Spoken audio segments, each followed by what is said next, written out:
Whale members, and welcome to another episode of the Member Spotlight here with our fabulous creators in the Whale members community.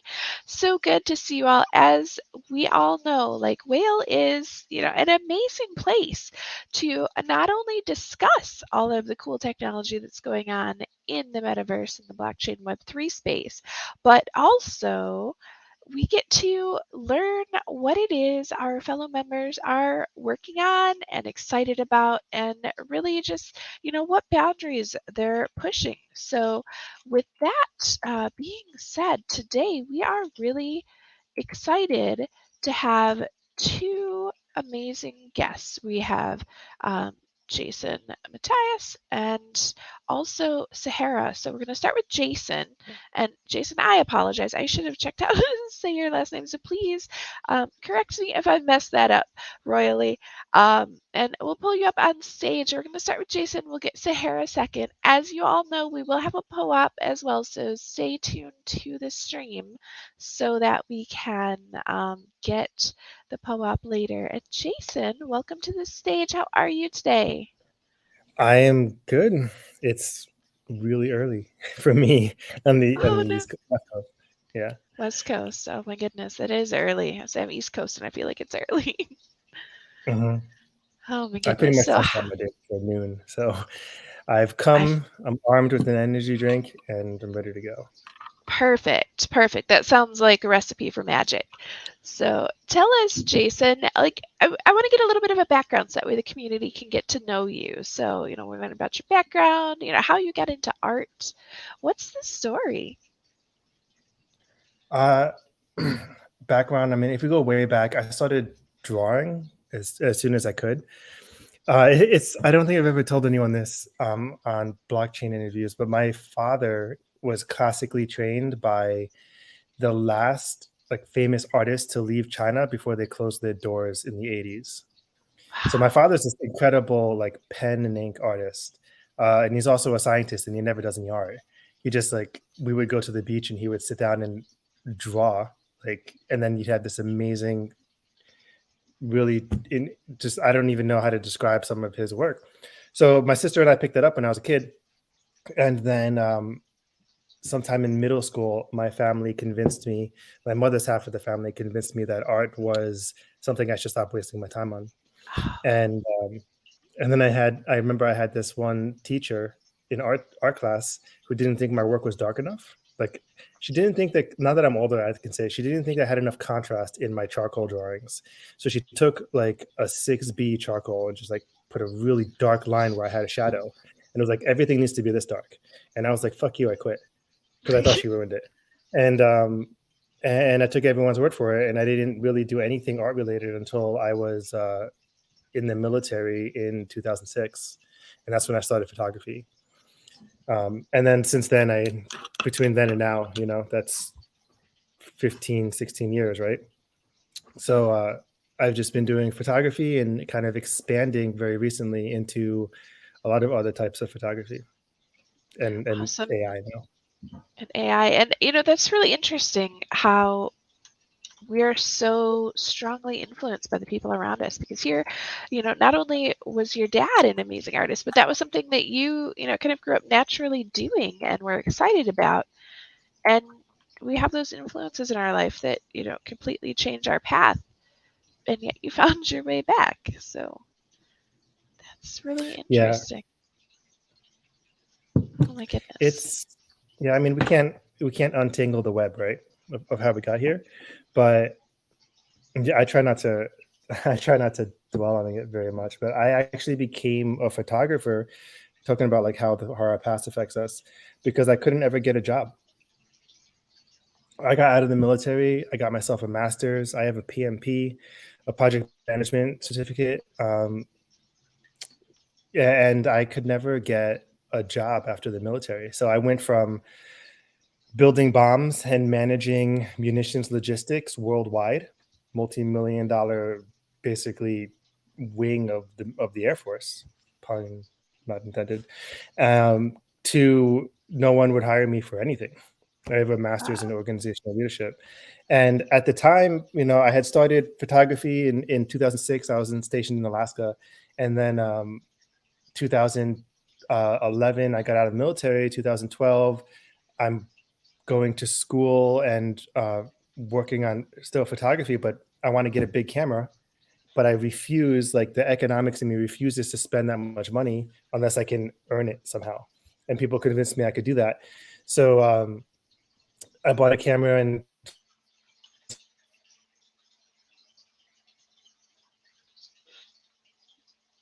It looks like we may have lost Jason. Oh, I'm still Sorry, here. Jason.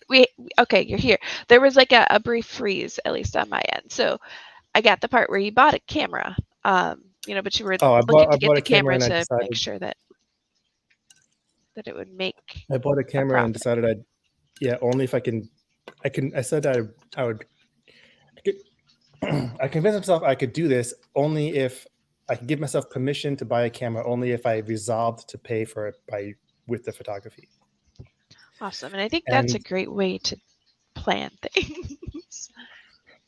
it was high hopes, really. But by the time I finished my bachelor's and started my master's, I most of the income I was making was from selling my art. And then when I couldn't get a job, I just sort of refocused on what was I doing right and how can I make this make more money. So I kind of Awesome. got cornered into being an artist, I guess.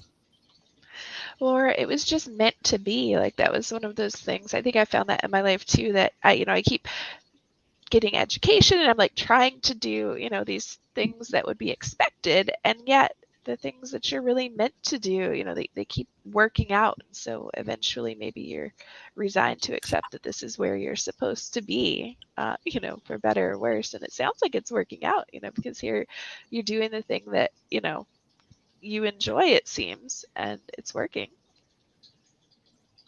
Yeah, I enjoy it most of the time. But I mean, we're basically running small businesses, so it comes with all of that stress.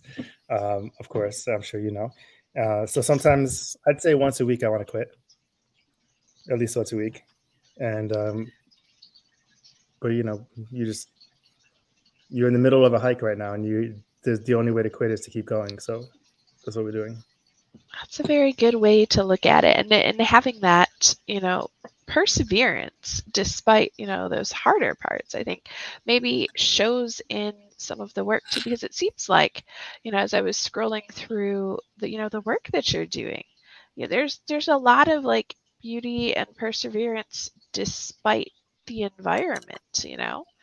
And here we have, like there's mountains and there's snow and like it's scary, but it's also really beautiful, like despite the conditions. It's amazing. And so Thanks. we've got some of the photography here, and on the Instagram, and I posted those links in the stream text chat for everybody who's watching, so that way they can follow along on your socials as well.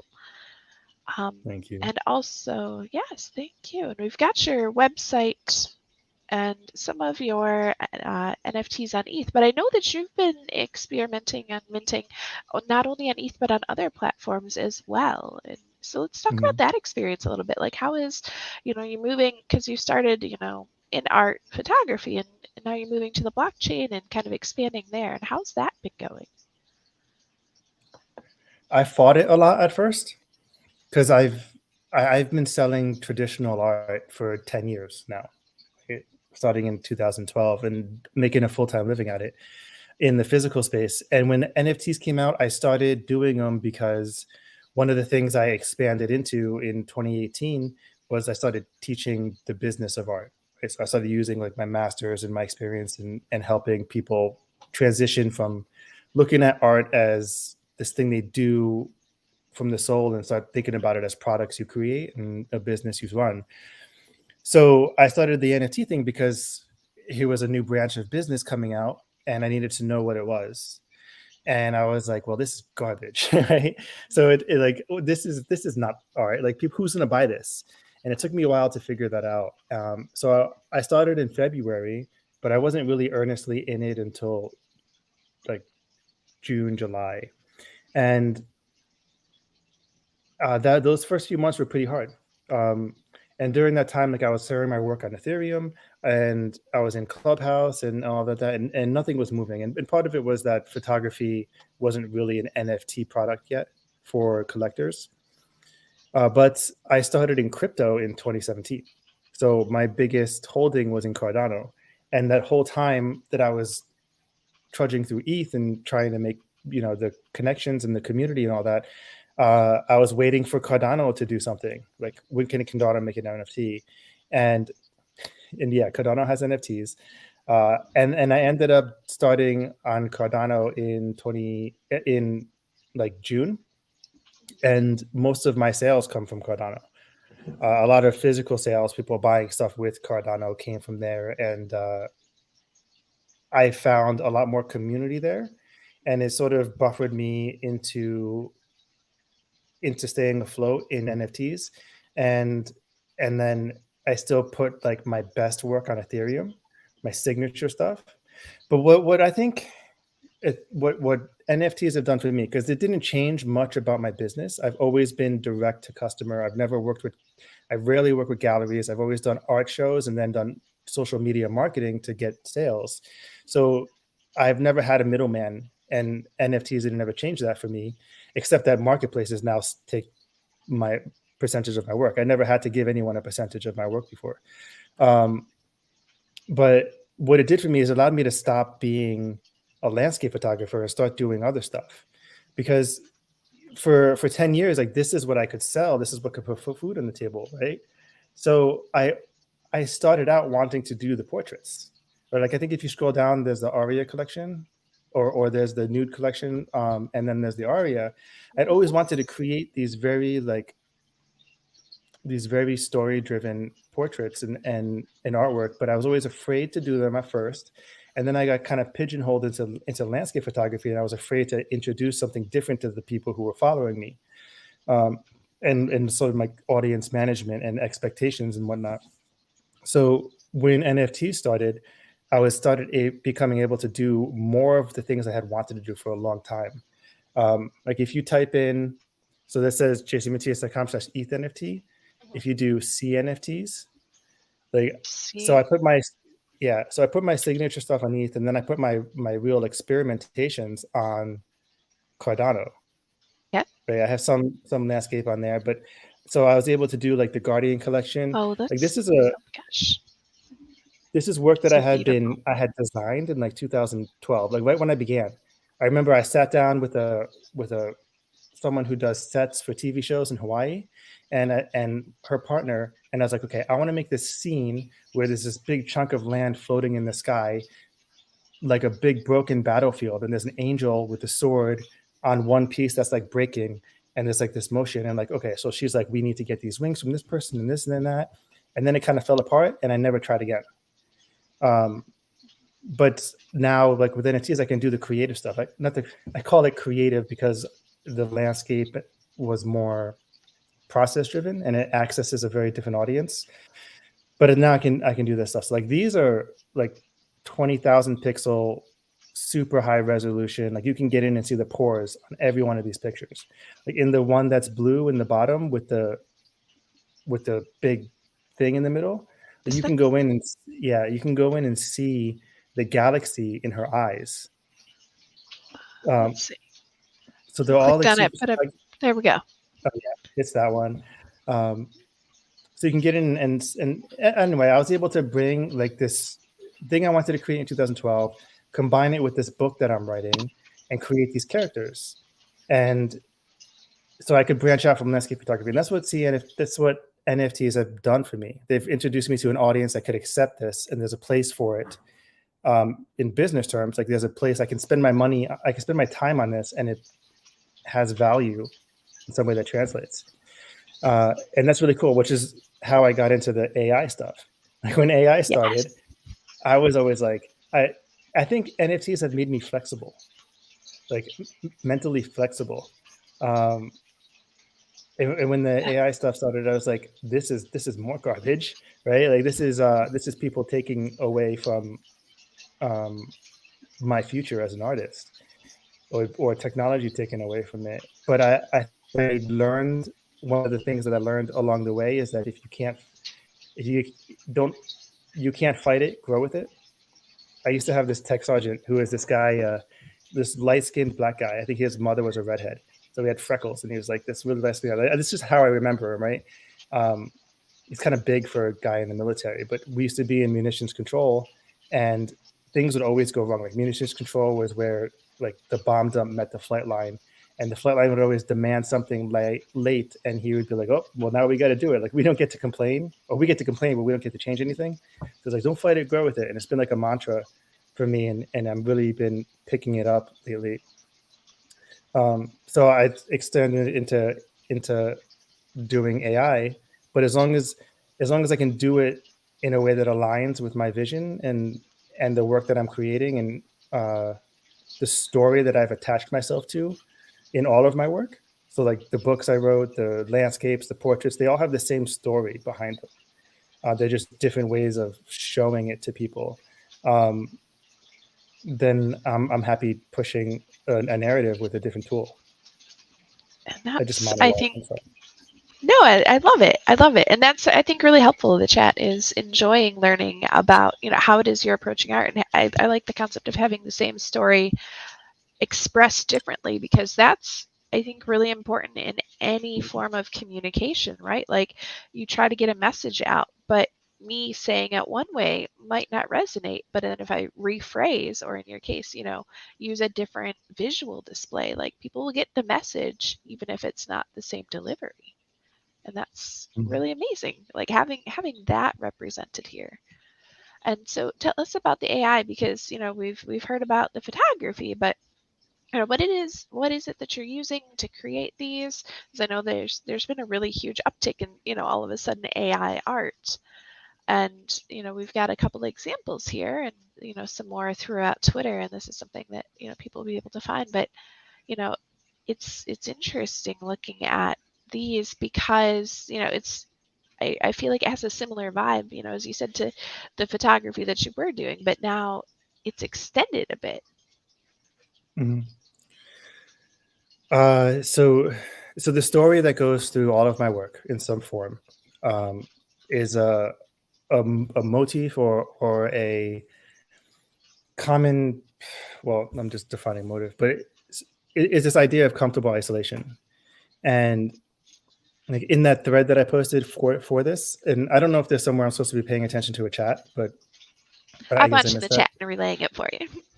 Okay, thank you. So sometime in like 2014 ish, someone commented on one of my photos and they were like, hey, a lot of your photos have this boat in the background. And I didn't notice it at first. So I was like, oh. So I went back and I started seeing, like, I always had these boats in these seascapes because I was in Hawaii, right? But I was composing them in a certain way.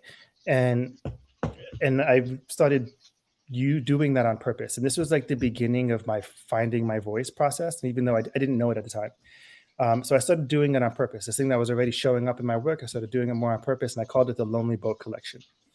But in this, somewhere I got ticked off on the importance of a consistent message to your audience, and also a creative purpose behind what you do. And I think it might have come because I have a kitten, and she's very She's curious about very what's going cute. on. Her name's Fury. Um, Ah, so I get this tick about, like, I really need to understand why I'm doing my work so that I can translate it, because I understood early that people were buying the purpose or the reason behind my work as much as they were buying the visual. So I spent several years at first not knowing it, but then doing it very intentionally, going through this process of finding my voice. And what I came up with was this idea of comfortable isolation, this idea that I have always been seeking a place where I can be alone, but comfortable enough in that aloneness to talk to my demons, to talk to my beliefs, and decide if my beliefs were worth believing still, and if I could conquer whatever demon I was there. And still working on that last part. So I started trying to visualize that in pictures. So all of my work I have a picture that just happened to be up that I don't know if I can share my screen. Oh, I know you absolutely. mentioned it earlier. Yep. So if you hit share screen at the bottom, that'll pop up. Cool. So I started really focusing on this idea of isolation and this composition that sort of represented this being alone in a wider space, and that became the the visual theme throughout my work. And when I wrote my book, it also had to do with how I thought through the. So I have a book called Naked Thoughts, and it's sort of how my brain works when I'm out in the world, and how it looks visually. So then when AI came, I I decided to continue that. Um, sorry, and create those same scenes that were in my head, but do it with a different tool. So AI led me to here to be able to do this, and then it led me to creating these scenes. I think I overwhelmed my brain when I was trying to figure out what I should be talking about. But so these are some of the scenes and that I started creating recently for, I guess, a new release. But these animated and still pictures of what comfortable isolation looks like in my head, like a place where I can go and just be alone without the distractions of a computer or talking to people or the squirrel of everyday life. Um, I like that. And I like that idea of comfortable isolation where it's not, kind of that hopeless, like terrifying sort of isolation, but like something that you're okay with, and kind mhm. of almost embracing and looking forward to because there's a very big difference between the types of isolation. So this is Yeah. this is good. When I was so my master's is a MSOL, so it's one part MBA, one part psychology, and I this idea, I guess, if I'm looking back, really started when I was doing that, and I wrote a paper on I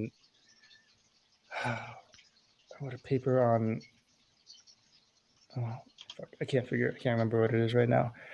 But basically, the part of the paper was describing why people are so immature, why people my age were not as mature as the old people would say that we should be. And it's because we don't have that time alone. We don't have that time separated from any type of distraction that would where we would be alone with our thoughts.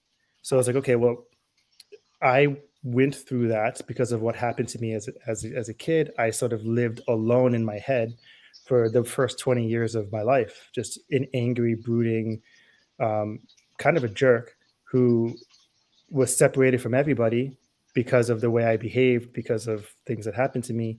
And I spent all that time in my head. And I ended up at, 24, 25, seeing all these people who were not doing that and came up with a reason why. And so I started creating those scenes and like, how do I apply this? How do I apply this reshaped trauma to my business in a way that people can identify with it so that they can buy it, right? So that they can see it for themselves, in themselves, and then put it on their walls. And so creating these scenes that people needed to escape into so that they can have those moments of growth and confrontation, but do it in a place that's not scary, like you said. So no, I think that's so important, and it makes a lot of sense having the psychology background, kind of where this is coming from, because it takes a lot, I think, of intentional effort to make sure that what you're creating when you're creating isolation is still welcoming, and these most definitely are. Like, look at we've got the rays of sun, you've got the brightness, there's you know some fog, but it's not like an ominous fog. This is really beautiful. Thanks. I like them. So how, I guess, when you're, because you're using AI to supplement the art, so what is your thought process like? How are you training the AI working with that, to get what's in your head out through a machine? How's that I think it's process kind been of working? going broad and then going in short. So my prompt for these started out as like a single line, like I think it's like 11 to 12 words, and then when it comes back, then you just it's a feedback loop. So like I knew I actually started out trying to make recreate the angels. So it was an angel sitting on a rock in a foggy lake surrounded by lily pads, um, with the 16 by 9 composition, and seeing where it could go from there. And then it was adding definition here or changing the color palette, figuring out how to make the computer do what you wanted it to do. And then it turns into, like, I think right now it's like a small paragraph. I'm actually struggling right now because there's for the drop that I have coming up in my head, what I want to do is have 3 animated trees, like the one that was at the top of this thread, and the one that's somewhere I think down below, and put one on each blockchain that I'm on, and and then have like the collection. But I think I might just do them all on the same blockchain. I don't know. Just this idea, but I wanted to have 3, and I'm having a lot of trouble making the computer give me a third one, give me a third basic tree to get moving, to get started with the animating part. Um, my cat is destroying something. I don't know what it is. So The so yeah, the joy of process starts with, pets. what does that scene look like in my head, and then how can I make it work? Um, and in a lot of ways, I feel like AI is a shortcut and it's a cheat, because I've always wanted to make these scenes, and I always thought I had to do them in like Blender or do them in some sort of 3D creating place, and now I can do them with the AI, which I just skipped 3, 4, 5,000 hours of learning or trying.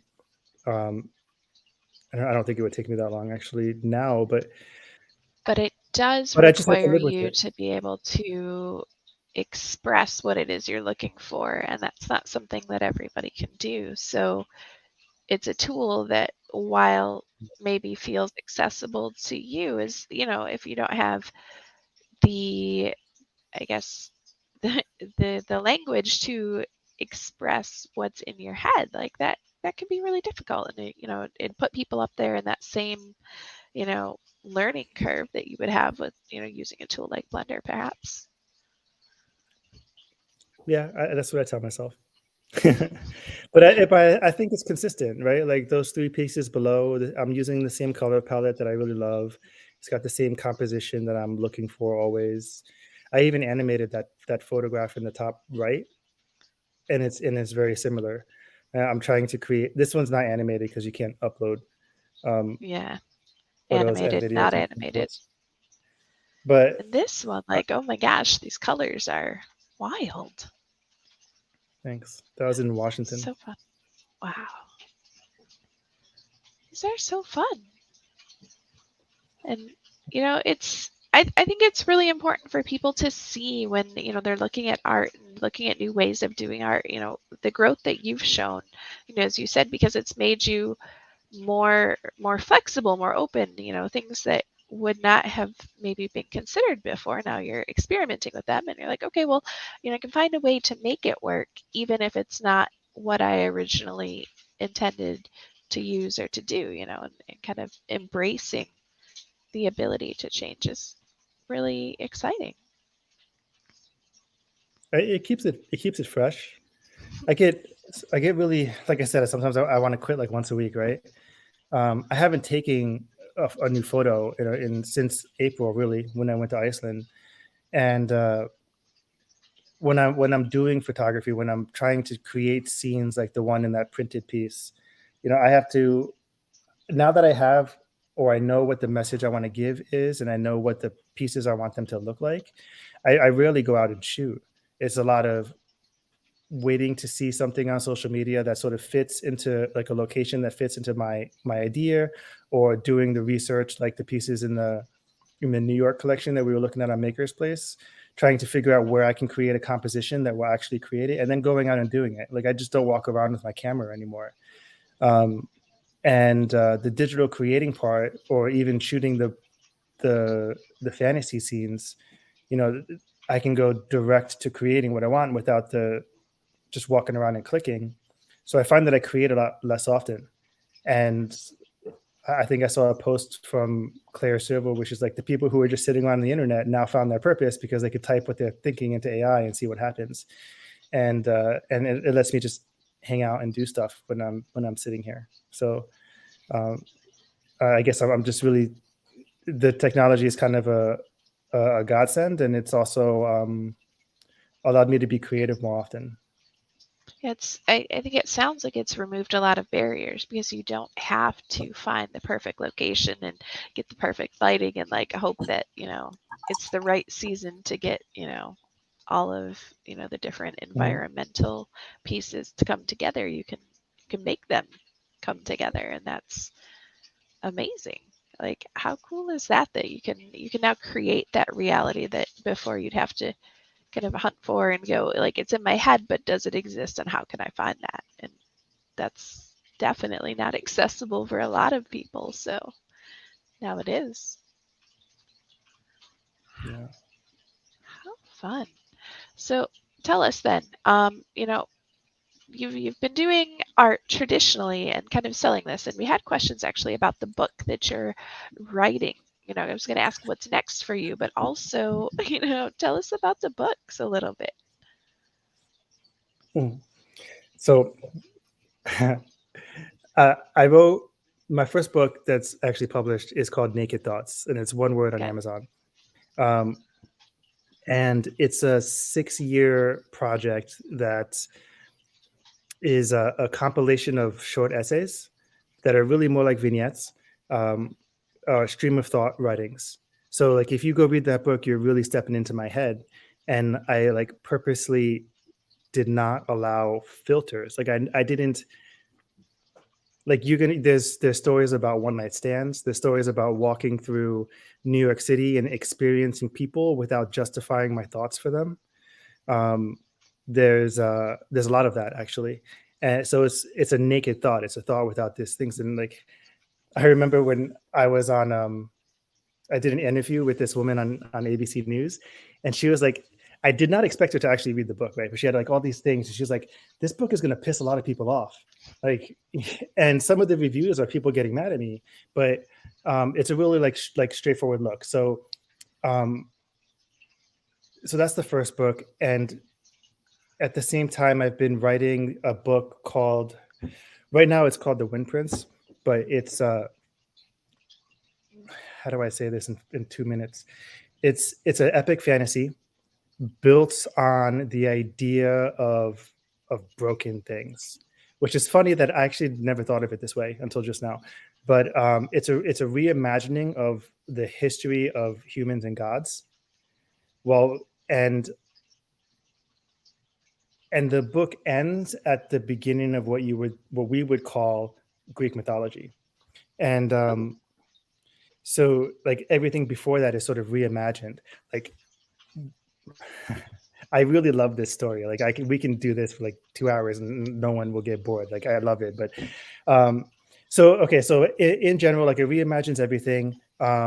Like the way things were created, who Zeus was, who Gaia was, right? So the AI pieces that I created, um, the first, or even not even the AI, the angel pieces that I created. That series is called Guardians, and not called Angels. And in the story, the angels were a tool created by the earth, Gaia, after she became conscious to defend herself because the sun and the moon, the two creative entities that were building on earth, um, decided when she came to life, said, we don't want a third. And they tried to kill her by creating Titan. Okay. So she created these angels. She lost the fight. And for like tens of thousands of years, these angels, she didn't create a way for them to die. So they've just been living throughout the world. And then when this book starts, there's still a few left who survived the fight with Titan. They're like these amoral, immortal creatures that don't care for anything around the world. They're just part of nature. So that's them. And I tried to reimagine them. So like when you look at them, the one that I said with the galaxy in her eyes, they're all connected to nature in some way. So she's like the angel of twilight. So she's got like a tattoo of the stars down her arms, the stars flowing her eyes, and she's like this being that the characters will encounter in the book. Um, the other AI pieces, like the one with the guy with the fire, one of the magic systems in the book is people can work with some of the elements because Gaia was you can't kill like an entity like consciousness like Gaia. Titan just broke her, right? So we had Pangea in the beginning. He broke the world. The first breaking of the world, he killed her and broke her up into the elements, and her mind is fractured into the different elements. So like earth, wind, fire, water, chaos, electricity, all the different combining forces that work in nature. And some people can control them. Some people can. interact with them in some way, and in some way she sort of influences the story as well. So I was like, okay, well, what might that look like in the book? And one of the things I made a fire element, but there's no fire element in my book because I don't think fire is really an element. I read one time someone described fire as a radicalized air. So, but it's going to be part, angry air. So it's going to be part of the book though. So there's a whole series of these, and it's something fun that we can do, and that it's bear market fun, but I can make it inexpensive because still struggling with whether AI is really valuable, and then but it also fits into the story of who these characters are and how they might show up in the book. So That's that's kind of how I'm wow. bringing these things together. So that's really fun, and being able to, create these stories and create these characters to go with them and kind of tie it all together. And so it's like a doubly creative process, really. Oh, So this is the whole mind map for my book. Like I have this stupid thing where it makes things blurry. Um, but there like it this is my is. whole book in 3 pages. Uh, Wow. so and I started this in like 2017, but it's one of those things that I've been afraid of doing. So it's been on like the back shelf. I just tell it at like stories times and like when people ask me to talk, I guess. Awesome. And so now you've got that, but you're taking it, further than you were because now you've got, these people that you're creating and we can see one of them and that is really exciting because before that would have only, been you describing. Now we're seeing. So Mhm. I guess that leaves the question then, like obviously you're creating this art that you're putting out, into the blockchain, but will the art also be in the book?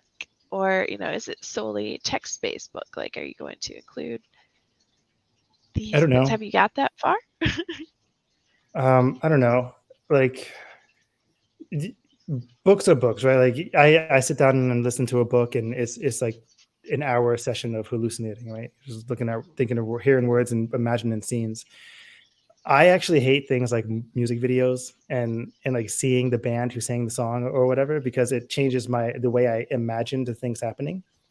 Um, but it's a multimedia world, so like part of having a career is you have to give people what they want, but you have to do what you want to create, but you also have to give people what they want. So I thought about doing a Patreon and just like talking the story out and funding the book that way. Or now you can do art and share pieces of the story as it goes. Um, I don't know, but one fun idea that I had is that I can maybe start creating this stuff and then pay my way through literary school and go back to school so I could. One of the reasons I haven't written this book yet is because I don't know how to write a book like this. Like from the courses I have taken, like I'll write 1 million words, and I've probably written 2 or 300,000 um, before I write the first page of this book. Just mapping out character arcs and figuring out who people are. Um, I lost my second book, which thankfully now everything's digital. But I lost my second book where I had described like the main character is one of the gods created by Zeus, and all of his complexes and everything that's wrong with him. Right, he's got like an Oedipus complex, and he's got a daddy issue because Zeus like isn't there, and blah These blah blah. Zeus. But you have to figure out like who he is. Like when he wakes up in the morning, what is he going to think? When he sees two people working in a field, what is his opinion going to be? So that when you write a story, it comes from his, and the parts that are from his perspective are really from his perspective and not mine. So there's a lot of writing that goes before you write a book, and it just seems like so much work, and I find it really daunting. But if I could go back to school, maybe I could figure it all out somehow. That makes sense. Be a lifetime of learning to pursue these creative processes. I feel like I relate to this a lot for sure. Um, and I know that I got us off on a tangent because books were not on the original list of things to discuss, but it was just really interesting, and I'm so glad you shared that. I don't want to take up all of our time here. I know we have Sahara waiting as well, but is there anything, Jason, that I haven't asked you yet that you wanted to share with the community? We've been kind of all over the place, but it's been an amazing journey so far. I mean, I feel like I'm all over the place, and I feel like that kind of makes it hard to gain traction uh, uh, in social media sales, which is what we're all doing. But no, I don't think so. I think that we talked a lot about a bunch of stuff, and you know, I'm happy to talk more offline with people, or we can do story time or whatever. So, um, Awesome. yeah, Definitely would be into story time for all of these. So that is something to put on the calendar for another time. Thank you so much, Jason, for joining us today, for sharing your art. I'm going to post in the chat again in Discord for everybody the link to Jason's work and his websites and his socials, so that way we can make sure to follow him for, oh my gosh, all of this amazing art and creativity that he's putting out into the world. So thank thank you you. This is fun. very, very much, Jason. I'm gonna pull Sahara up on stage here, and we're gonna see about their art as well. So here we go. And Sahara, welcome to the stage. How are you doing? I know it's you've been waiting, and now you're here. Oh, Hello. I'm pretty fine, thank you. I hope you guys hear me well. We can hear you well. Uh, Here's the thing, like here we having. Having some connection issues, it seems.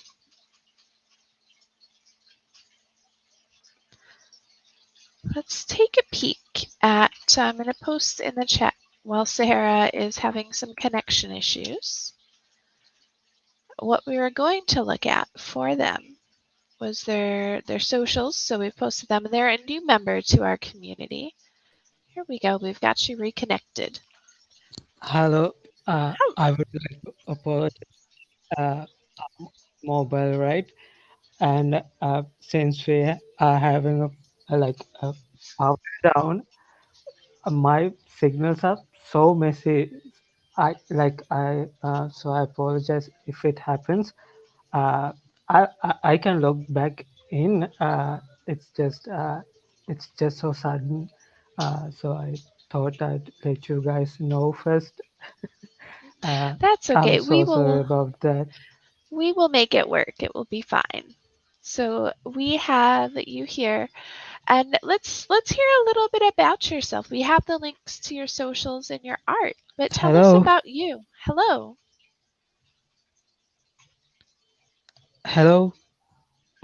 Are you able to hear us? It seems like we're having some connection issues. So let's take a peek at the Instagram for Sahara. He did make it to the chat, and we have people asking about the POAP in the chat, so we'll get that too. If Sahara is able to hear, uh, we can have them tell us about themselves. Looks like they've disconnected again. Let's take a peek at the work that they've been creating, because we've got some interesting stuff here. A lot of people in various forms, which is interesting. Here we go. It happened again. It Happened did. again. It'll be So okay. sorry. So the way I got into uh, uh, I, I really, I really hope you guys can hear what I say. Even after it's uh, delayed, if you can understand me without glitches, I'm fine. So You're good. Why don't you tell us about yourself and your art? right, the way I got into art is around 2015 when I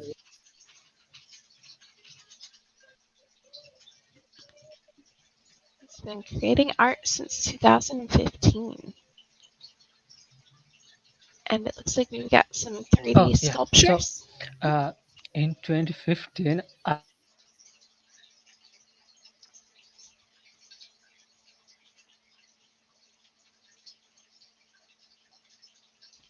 Seems like we may have cut out again. And let's So while we're waiting for Sahara to come back, let's take a look at the POAP that I know people are excited about. So we have a POAP for the whale member spotlight today for Jason and Sahara. So if you have the POAP app on your mobile device, that's a good place to start. You're going to open the POAP app and click on the Mint button. And I will put the code up on the screen. We'll pull Sahara back. Sahara, you're back. You were telling us about yourself and your art in 2015.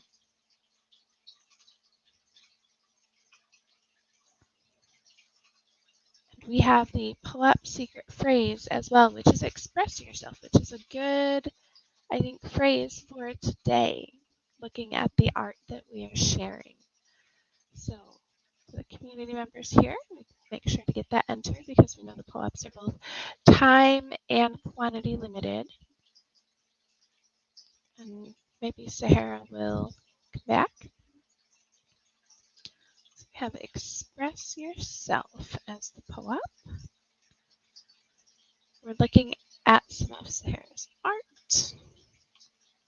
And there's also, they're on foundation. So we've lost them again. But a lot of this expressive human representation art. We've got, look at these little goggles here. That's interesting. And the piercings, it seems, or some kind of facial ornamentation. And Mangu says weather is tough competition. It is. We could definitely, excuse me, I say if we can't get Sahara to connect today, we could bring them back as well. But we're excited to hear more about them and their art. Here we are. Sahara, okay. welcome back. So you were telling us about how you got started in art in 2015.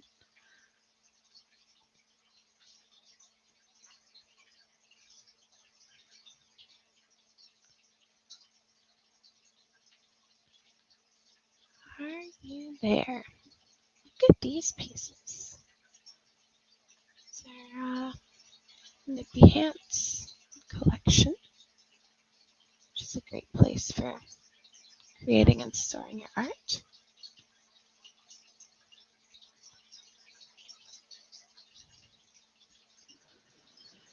We'll take a peek at the last thing. Oh, there we go. We've got Jason. So we've got Sahara's socials. It seems like maybe we're not going to be able to get the connection to work today. But I'm going to again post the links for Sahara in the Discord. And we noted that somebody in the chat said it really is amazing work, and it is. It is amazing work, and this is something that I would encourage you because Sahara is one of our new community members. I would encourage you to reach out to them to talk to about their art and check them out on socials. So that way, even though we're having issues with the stream today, we're still able to get their story. Um, so with that, let's close up the collector spotlight for today, or the member spotlight, excuse me. And a huge thank you to Jason, who had joined us earlier, to Sarah, who's making the effort to join us, even though we're having a little bit of connection issues. We've still got their art to look at. And a huge, huge thank you to all of the whale members who have joined in the audience today in the Discord. It's been very good to see you all, as always. And we will be checking out and following along on these these collectors and creators' journeys, as we continue. So have a good day, everybody. We will see you later.